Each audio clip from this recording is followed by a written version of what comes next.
যে সময় আমরা মানুষেরা শীত করি বিভিন্নভাবে, আজকে আমাদের জীবনের বিভিন্ন ক্ষেত্রে এই শীত বিস্তার করে আছে।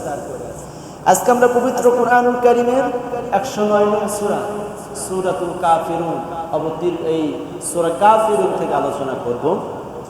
সূরা কাফিরুন এমন একটি সূরা, যেই সূরা রাসূলুল্লাহ বলেছেন যে সূরা কাফিরুন মানুষকে শিরক থেকে মুক্তি দেয়। সূরা কাফিরুনের মাধ্যমে মানুষ শিরক থেকে মুক্তি লাভ করে। এই সূরা কাফিরুন থেকে আমরা আজকে আলোচনা করব ইনশাআল্লাহ। পবিত্র কোরআনুল কারীমে 109 নং সূরা সূরাতুল কাফিরুন এর মোট আয়াত রয়েছে 6টা, রুকু সংখ্যা 1টা, মোট শব্দ 26টি আর 74টি অক্ষর দ্বারা এই ছোট্ট সূরাটি আল্লাহ পাক অবতীর্ণ করেছেন। খুবই ছোট সূরা, মোট আয়াত 6টা, রুকু সংখ্যা 1টা, অবতীর্ণ হয়েছে মক্কায়। মোট শব্দ সংখ্যা 26টি, মোট অক্ষর সংখ্যা মাত্র 74টি অক্ষর সম্বলিত এই ছোট্ট সূরা আল্লাহ পাক তাওহীদ এবং শিরকের মাঝে পার্থক্য সৃষ্টি করেছেন। পৃথিবীর সমস্ত ধর্মের মাঝে ইসলামকে আল্লাহ পাক আলাদা করে দেখিয়েছেন। পৃথিবীর সমস্ত ধর্মীয় মানুষ এবং ইসলাম ধর্ম যারা পালন করে তাদের মাঝে আল্লাহ পাক পার্থক্য সূচিত করে দিয়েছেন সূরাতুল কাফিরুনের মাধ্যমে। আজকে আমরা বিভিন্ন রাজনৈতিক অঙ্গন থেকে, নেতা নেত্রীর মুখ থেকে শুনতে পারি ধর্ম যার যার, উৎসব সবার, এরকম কথা শুনি না? আমি এই সূরাতুল কাফিরুন আজকে বেছে নিয়েছি এই কারণে যে আর কয়েকদিন পর থেকে হিন্দু ভাইদের শারদীয় দুর্গা পূজা। এই শারদীয় দুর্গা পূজা উপলক্ষ করে আমরা মুসলমানেরা কি কি শিরক করি আর আমাদের রাজনৈতিক অঙ্গন থেকে কি কি শিরক ছড়ানো হয়, সেই বিষয় সম্পর্কে আমি আমার জাতিকে সতর্ক করার জন্য সূরাতুল কাফিরুন আমি আজকে আলোচনার জন্য বেছে নিয়েছি। তাহলে আমরা প্রাথমিক কথা এটা জেনে নিলাম, সূরাতুল কাফিরুন অবতীর্ণ হয়েছে মক্কায়। মোট আয়াত রয়েছে 6টি, রুকু সংখ্যা 1টি, মোট শব্দ সংখ্যা 26টি, মোট অক্ষর সংখ্যা হলো 74টি। আসুন আল্লাহ পাক এই সূরায় কি বলছেন সে বিষয়ে একটু জানি। আল্লাহ রাব্বুল আলামিন বলেন, কুল ইয়া আইয়ুহাল কাফিরুন লা আ'বুদু মা তা'বুদুন ওয়া লা আনতুম আ'বিদুনা মা আ'বুদ ওয়া লা আনা আ'বিদুম মা আ'বাদতুম ওয়া লা আনতুম আ'বিদুনা মা আ'বুদ লাকুম দীনুকুম এটি হলো সূরাতুল কাফিরুন।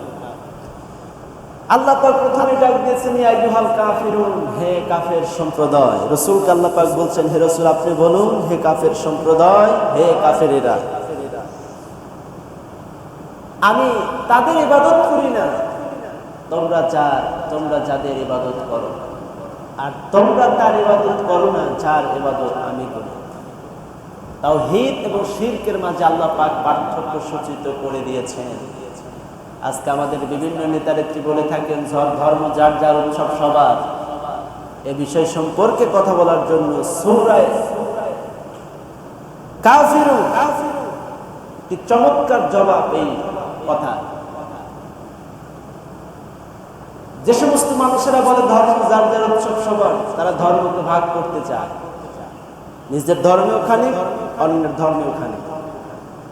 কিন্তু আল্লাহ পাক সূরা কাফিরুন যে অবতীর্ণ করেছেন তার প্রেক্ষাপট যদি আমরা একটু জানি, তাহলে আমরা দেখতে পাবো যে ধর্ম যার যার, উৎসব তার তার, যার যার ধর্ম শেষে সেই ধর্ম উৎসব পালন করবে। ভিন্ন ধর্মের মানুষ ওই ধর্মের উৎসব পালন করার অধিকার রাখে না। মুসলমান তো নয়। কোন মুসলমান সজ্ঞানে স্বেচ্ছায় ভিন্ন ধর্মাবলম্বীর ধর্মীয় উৎসবে আনন্দ উৎসব করতে পারে, এটা মুসলমানের জন্য সম্পূর্ণ হারাম।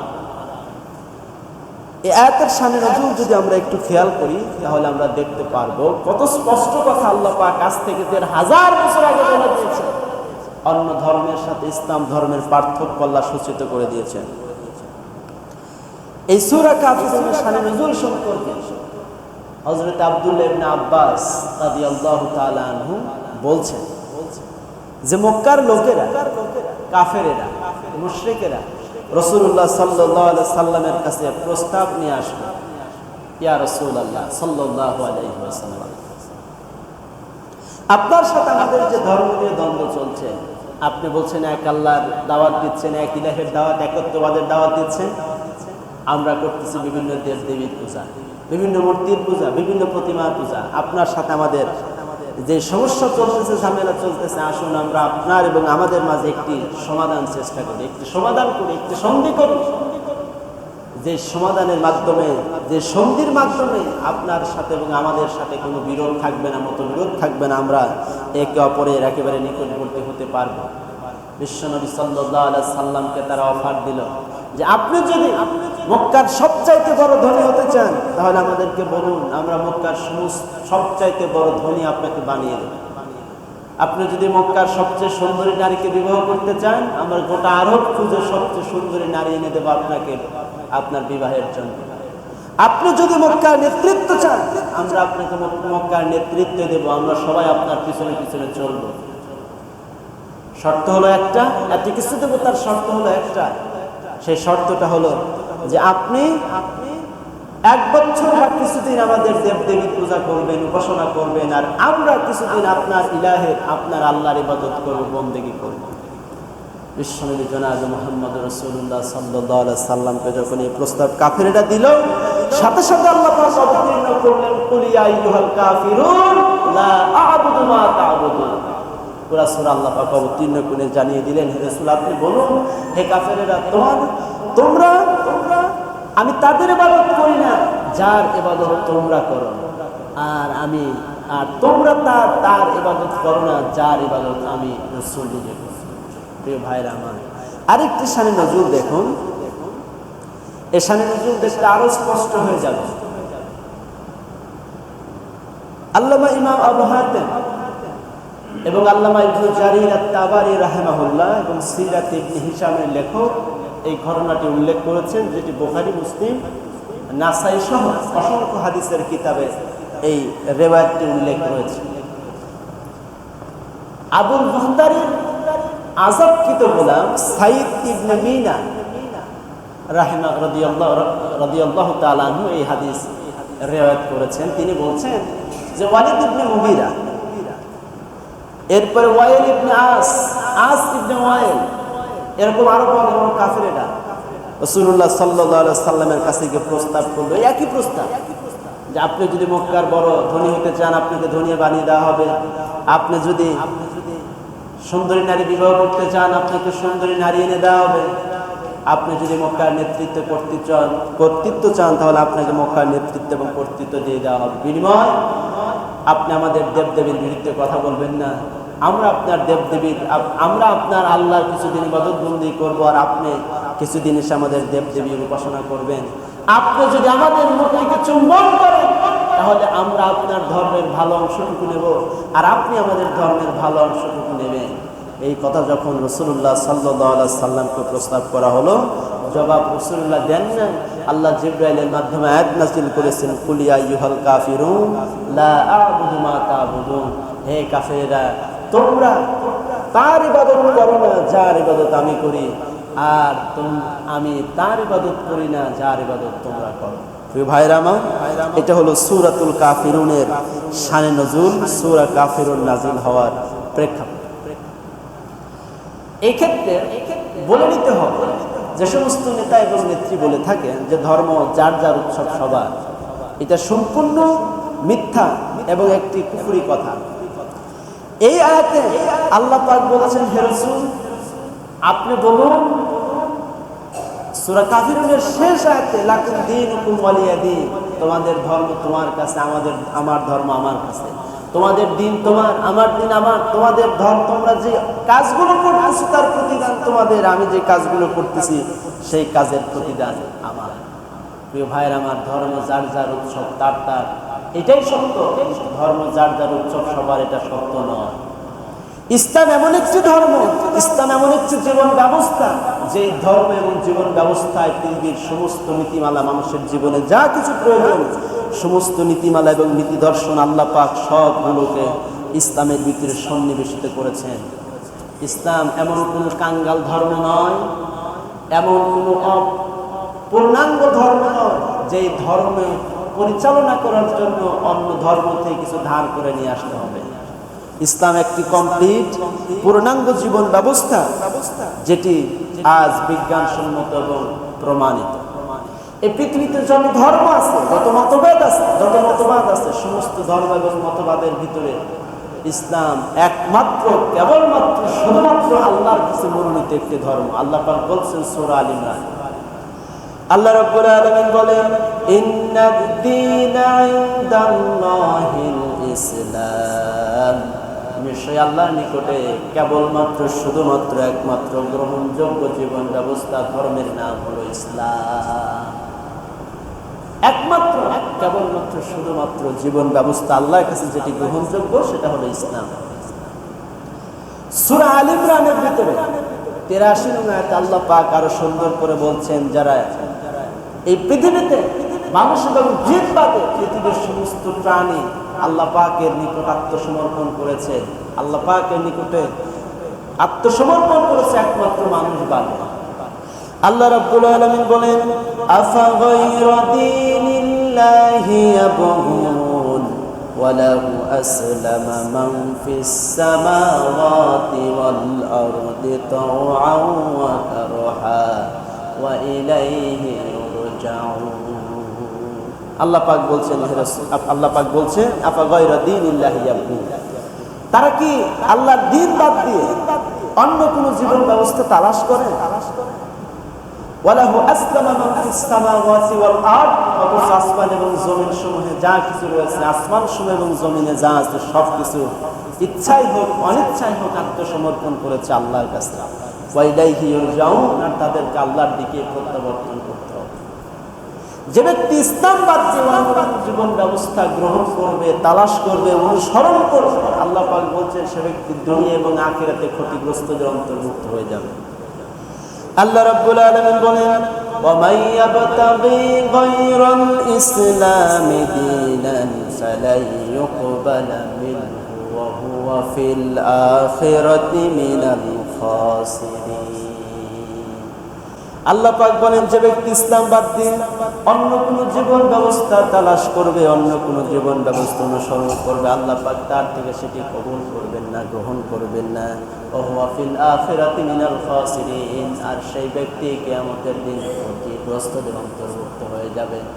এই পৃথিবীতে মানুষ যত সফলতা অর্জন করুক আর যত ব্যর্থই হোক, দুনিয়ার চৌহদ্দির ভিতরে মানুষের সফলতার ব্যর্থতা নির্ণয় করে না। মানুষের চূড়ান্ত সফলতার ব্যর্থতা হলো কিয়ামতের দিন সফল হলো না ব্যর্থ হলো। কিয়ামতের দিন যে ব্যক্তি ব্যর্থ হয়ে যাবে সেই ব্যক্তি প্রকৃত ব্যর্থ হয়ে যাবে। কিয়ামতের দিন যে ব্যক্তি ক্ষতিগ্রস্ত হয়ে যাবে সেই প্রকৃত ক্ষতিগ্রস্ত। আর কিয়ামতের দিন যে ব্যক্তি সফলতা লাভ করলো সেই প্রকৃত সফলতা লাভ করলো। আল্লাহ পাক বলেন, খাসিরাদ দুনিয়া ওয়াল আখিরাহ যালিকা খুসরানুল মুবিন। যে ব্যক্তি দুনিয়ায় ক্ষতিগ্রস্ত হলো আর আখিরাতে ক্ষতিগ্রস্ত হলো সেই হলো প্রকৃত ক্ষতিগ্রস্ত। এই জন্য দুনিয়ার জীবনের সফলতা, দুনিয়ার এই চৌহদ্দির ভিতরের জীবনের সফলতার ব্যর্থতা নির্ণয় করে না।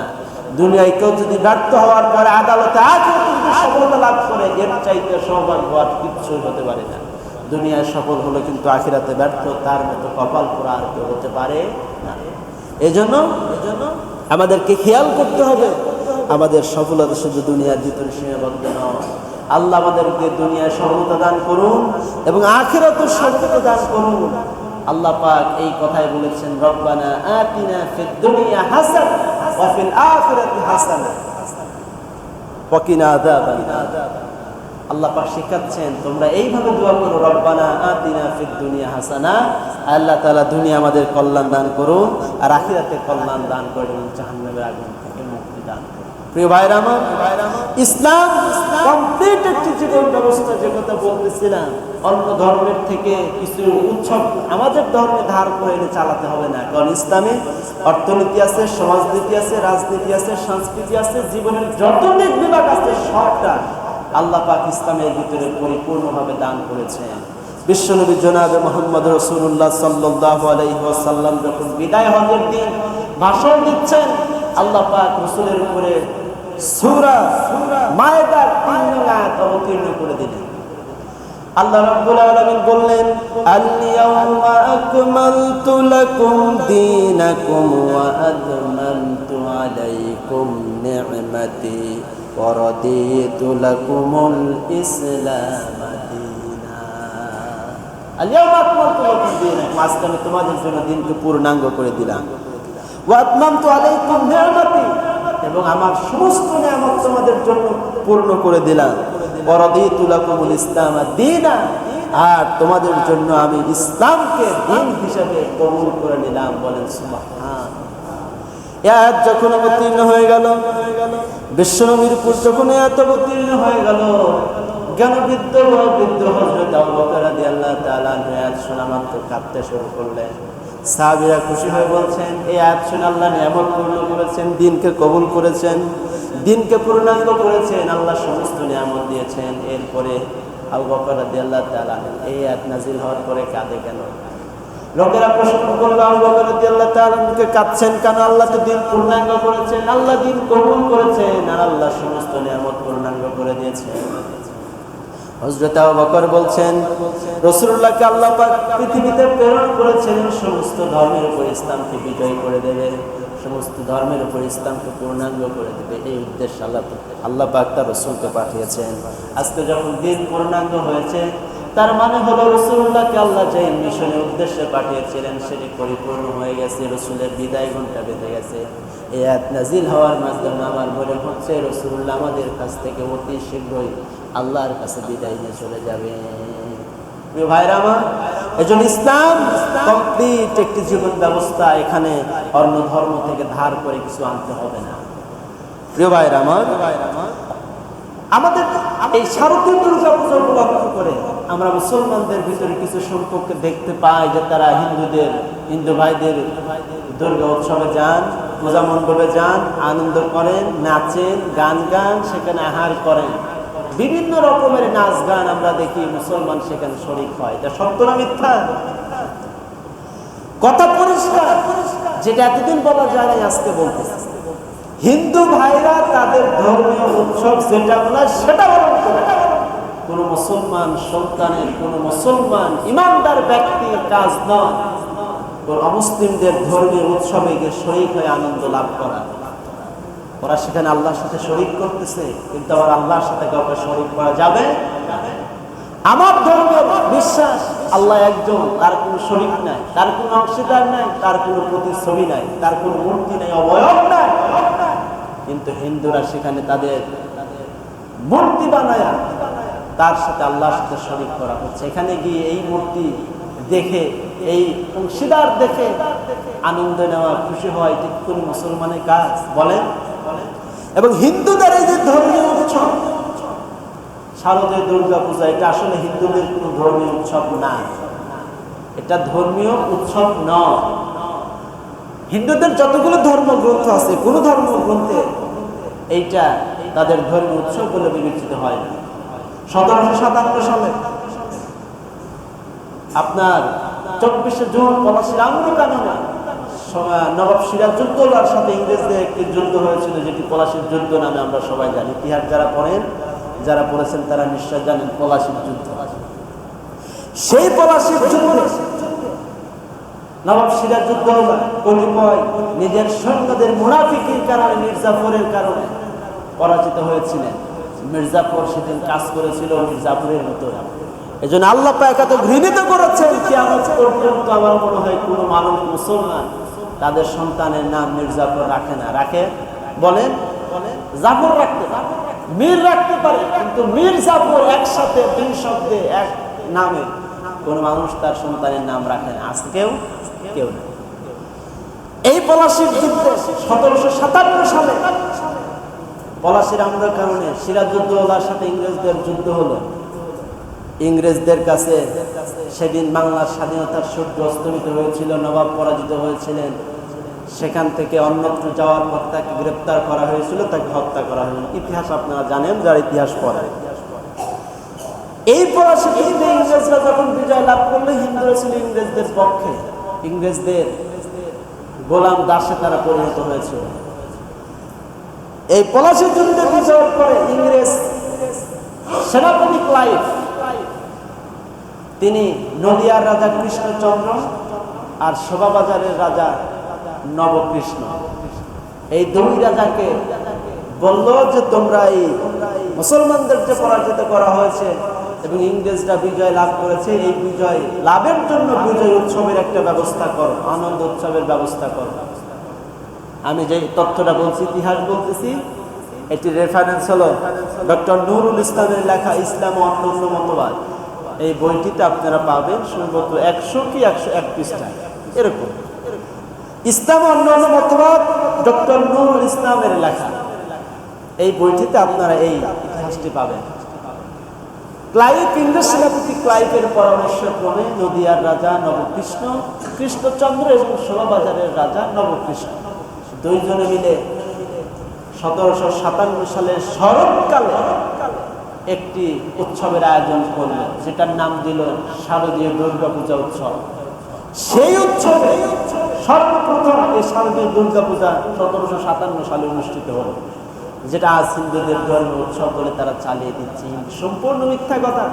এটা হিন্দুদের ধর্মীয় উৎসব নয়, বরং মুসলমানদের অপমান করার জন্য একটি উৎসব।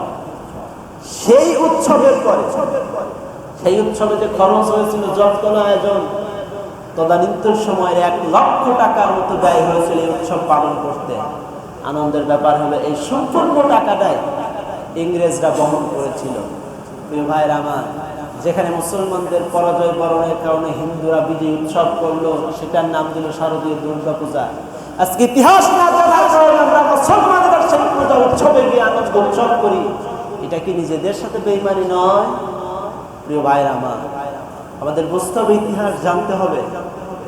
একজন এসে ডাক দিল, সেই ডাকে সাড়া দিয়ে চলে যেতে হবে, এটা কখনো হতে পারে না। আমার ধর্মে ধর্মীয় উৎসবের অভাব নেই। বছরে 2টা ঈদ আছে, আরো বিভিন্ন উৎসব আছে, ধর্মীয় উৎসব, আমরা এগুলো পালন করবো, এগুলি আমাদের জন্য। এর বাহিরে ভিন্ন ধর্মের কোন উৎসবে যাওয়ার কোনো সুযোগ আমাদের। আরেকটি বিষয় দেখা যায়, অনেকে বলতে পারে যে হিন্দুদের প্রতি আক্রোশ থেকে না। আমি আবারও বলছি, হিন্দু ভাইয়েরা তাদের ধর্মীয় উৎসব পালন করুন, এতে মুসলমানদের বাধা দেওয়ার কোন সুযোগ নেই। রাসূলুল্লাহ এটা বলেছেন, যদি কোনো মুসলমান কর্তৃক অমুসলিম নির্যাতিত হয়, লাঞ্ছিত হয়, অধিকার হারা হয়, কিয়ামতের দিন আমি মুহাম্মদ সাল্লাল্লাহু আলাইহি সাল্লাম সেই মুসলমানের বিপক্ষে অমুসলিমের পক্ষ হয়ে আল্লাহর কাছে মামলা দায়ের করব। প্রিয় ভাইরা আমার, হিন্দু ভাইরা তাদের ধর্মীয় উৎসব পালন করুক, কিন্তু আমরা মুসলমান, আমরা তাদের ধর্মের সাথে না। আমরা আমাদের ধর্মীয় সব নিজেদের ধর্মীয় উৎসবে আমরা ব্যস্ত থাকবো, আমরা সেখান থেকে আনন্দ লাভ করবো। সেখানে হিন্দুদের উৎসবে যাওয়ার কোনো সুযোগ আমাদের নাই। আপনার প্রতিবেশী যদি কোনো মুসলিম থাকে, হিন্দু অথবা যে কোনো ধর্মের হোক, তার যদি বাড়িতে খাবার না থাকে, আপনি তাকে খাবার দেন, সওয়াব হবে। রাসূলুল্লাহ বলেছেন, সেই ব্যক্তি প্রকৃত মুমিন নয়, সেই ব্যক্তি মুমিন না, সেই ব্যক্তি মুমিন না। 3 বার রাসূলুল্লাহ কথা বলেছেন, সেই ব্যক্তি মুমিন না, সেই ব্যক্তি মুমিন না, সেই ব্যক্তি মুমিন না। সাহাবায়ে কেরাম বললেন, কিলামান ইয়া রাসূলুল্লাহ সাল্লাল্লাহু আলাইহি ওয়াসাল্লাম, হে রাসূল, কোন সেই ব্যক্তি আপনি যার সম্পর্কে বলছেন সে মুমিন না? 3 বার বললেন। রাসূলুল্লাহ বলছেন, যে ব্যক্তি নিজে তৃপ্তি ভরে আহার করে, তার প্রতিবেশী না খেয়ে থাকে, সেই ব্যক্তি কখনো মুমিন না। প্রিয় ভাইরা আমার, আপনার প্রতিবেশী মুসলিম হোক অমুসলিম হোক, সে যদি না খেয়ে থাকে আর আপনি যদি তার খাবারের ব্যবস্থা না করেন, পেট ভরে আহার করেন, তার খোঁজ না নেন, আপনি আল্লাহর কসম কখনো মুমিন হতে পারবেন না। এজন্য আপনার প্রতিবেশী হিন্দু হোক, মুসলমান হোক, ভিন্ন ধর্মের হোক, আপনি তাকে তার বাড়িতে তিনি যদি অভুক্ত থাকেন, তাকে খাবার দেবেন, সওয়াব হবে।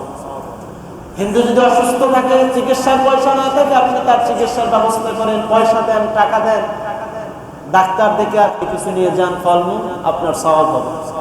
মানবতার সেবা। একদিন রাসূলুল্লাহ সাল্লাল্লাহু আলাইহি ওয়াসাল্লাম বসেছিলেন, তার সামনে দিয়ে একটি লাশ গেল। আল্লাহ রাসূল সাথে সাথে দাঁড়ালেন। সাহাবায়ে কেরাম প্রশ্ন করলেন, ইয়া রাসূলুল্লাহ, সহিহ বুখারীর হাদিস, ইয়া রাসূলুল্লাহ সাল্লাল্লাহু আলাইহি ওয়াসাল্লাম, এটা ইহুদির লাশ, আপনি তার লাশ থেকে দাঁড়ালেন? আল্লাহ রাসূল বললেন, সে ইহুদি হতে পারে, কিন্তু সেটা একটি মানুষ, একটা মানুষের লাশ যাচ্ছে, একটা প্রাণের লাশ যাচ্ছে, আমি কি তার সম্মানে দাঁড়াতে পারি না? প্রিয় ভাইয়েরা আমার, অমুসলিমদের অধিকার রক্ষা ইসলাম এবং রাসূলুল্লাহ সাল্লাল্লাহু আলাইহি ওয়াসাল্লাম যে নজির স্থাপন করেছেন, পৃথিবীর অন্য কোনো ধর্ম, অন্য কোনো ব্যক্তি সেই নজির স্থাপন করতে পারে না। যেটা বলতেছিলাম, আপনার প্রতিবেশী যদি অমুসলিম হয় এবং অসুস্থ হয়, আপনি তার সেবা ব্যবস্থা করবেন, আপনি তাকে দেখতে যাবেন, চিকিৎসার পয়সা দেবেন, সওয়াব।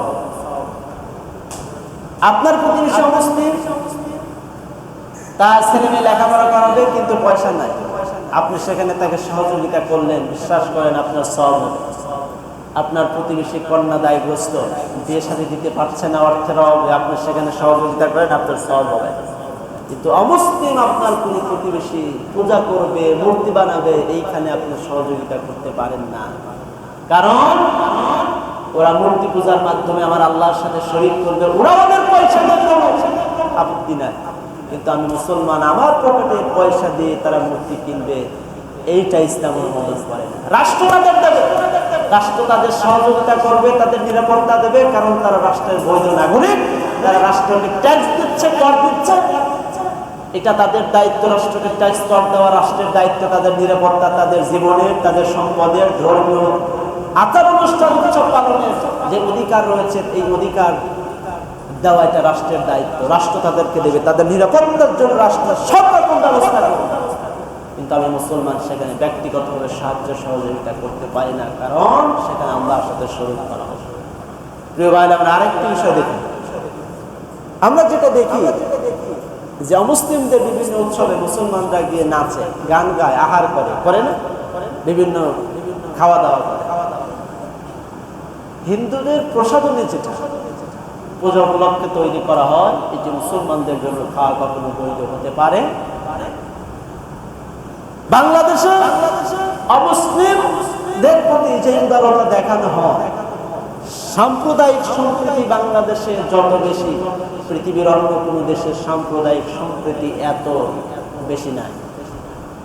আপনারা বলেন, ভারতে মুসলমানদের কোরবানি করতে দেওয়া হয় না, নিষিদ্ধ করা হয়েছে, গরু জবাই নিষিদ্ধ করা হয় না, করা হয়েছে। জোর করে মুসলমানদেরকে রোজা ভাঙানো হয় না? বাবরি মসজিদের মতো মুসলমানদের শাসন করা ভারতের 800 বছর, সেই 800 বছরের রাজত্বে তৈরি করা ভারতের বাবরি মসজিদকে হিন্দুত্ববাদী সরকার ভেঙে চলে সেখানে রাম মন্দির তৈরি করেছে, করে নাই? করেছে। কিন্তু বাংলাদেশে এমন কোন জায়গা আছে যেখানে মন্দির ভেঙে মসজিদ করা হয়েছে? এই নজির কি আছে বাংলাদেশে? না। প্রিয় ভাইরা আমার, বিশ্বাস করুন, হিন্দু ভাইরা তাদের ধর্ম উৎসব পালন করবে, করুক। আমরা মুসলমান সেখান থেকে আনন্দ লাভ করতে পারি না, সেখানে শরীক হতে পারি না, এটাই আমার ইমান।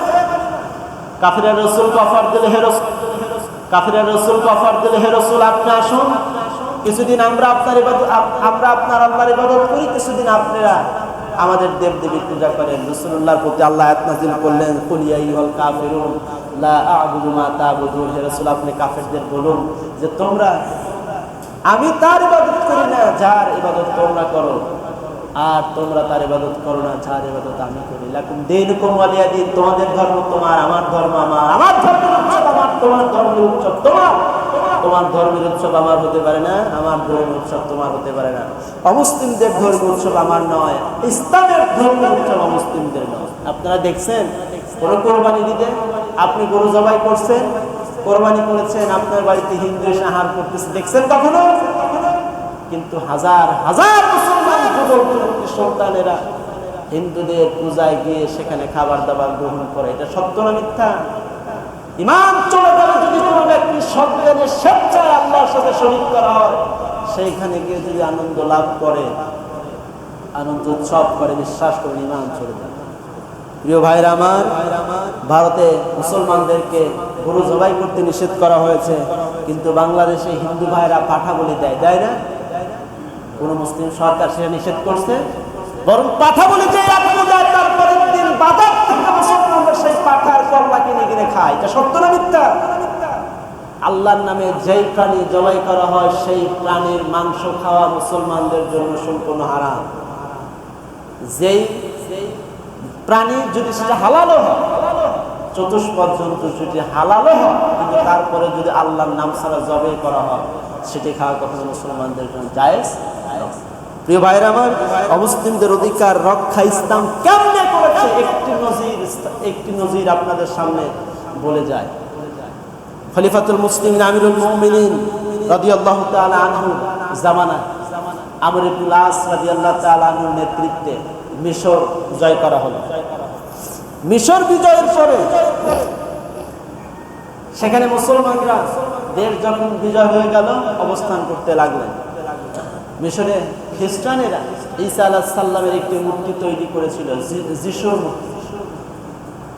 একদিন রাত্রে কে বা কারা রাতের অন্ধকারে ঈসা আলাইহিস সালামের যেই প্রতিমা স্থাপন করা হয়েছিল সেই মূর্তির নাককে কেটে ফেলে দিয়েছিল। পরের দিন সকালবেলা হইচই পড়ে গেল। আমর ইবনুল আস রাদিয়াল্লাহু তাআলা আনহু মুসলমানদের সেনাপতি, তার নেতৃত্বে মিশর জয় হয়েছে। তিনি খ্রিস্টান সম্প্রদায়ের উদ্দেশ্যে ভাষণ দিলেন। ভাষণের এক পর্যায়ে বললেন খ্রিস্টানদেরকে উদ্দেশ্য করে যে আমি আমর ইবনুল আস আমার নেতৃত্বে এই মিশর জয় হয়েছে। ঈসা আলাইহিস সালামকে আপনারা যেরকম সম্মান করেন আমরাও সেভাবে সম্মান করি। ঈসা আলাইহিস সালাম আপনাদের কাছে নবী, আমার কাছে নবী। কিন্তু আমি জানি না কে বা কারা আপনাদের এই মূর্তির, ঈসা আলাইহিস সালামের মূর্তির, যিশুর মূর্তির নাক কেটেছে আমি জানি না। যদি কোনো দুর্বৃত্ত মুসলিম হয়ে আপনাদের ধর্মীয় ঈসা আলাইহিস সালামের নাক কেটে আপনাদের ধর্মীয় অনুভূতিতে আঘাত দিয়ে থাকে, আমি আমাদের নিজেকে পেশ করছি, আপনারা আমার নাক কেটে মুসলমানদের কলিজায় আঘাত দেন। ভাইয়ের আমার, এর চাইতে উদারতা, এর চাইতে সহনশীলতা, এর চাইতে মানবতা পৃথিবীর কোনো ধর্ম, কোনো ব্যক্তি আর স্থাপন করতে পারে না। আল্লাহ যেন আমাদের বোঝার আমল করার তৌফিক দান করেন, আমিন। আল্লাহ যেন আমাদের এই ধর্মীয় বিষয়গুলো, যে সমস্ত নেতা নেত্রী বলে থাকেন ধর্ম যার যার উৎসব সবার, যে সুবিধাজনক কথা, হিন্দুদের কয়টা ভোট পাওয়া হবে, এই সমস্ত আজে বাজে কথা বলে, এটা সম্পূর্ণ কুফরি কথা, সম্পূর্ণ কুফরি কথা। এই জন্য ধর্ম যার যার, উৎসব তার তার, এই নীতি বিশ্বাস করতে হবে। আল্লাহ পাক এই কথাই সূরা কাফিরে শিক্ষা দিয়েছেন। শেষ আয়াতে লাকুম দীনুকুম ওয়ালিয়া দীন, তোমাদের ধর্ম তোমার, আমার ধর্ম আমার, তোমাদের ধর্মীয় উৎসব তোমাদের, আমার ধর্মীয় উৎসব আমাদের। তোমাদের ধর্মীয় উৎসব করে তোমরা যা প্রতিদান পাবে সেটা তোমাদের, আল্লাহ পাক আমাকে যে প্রতিদান দেবেন সেটি আমার।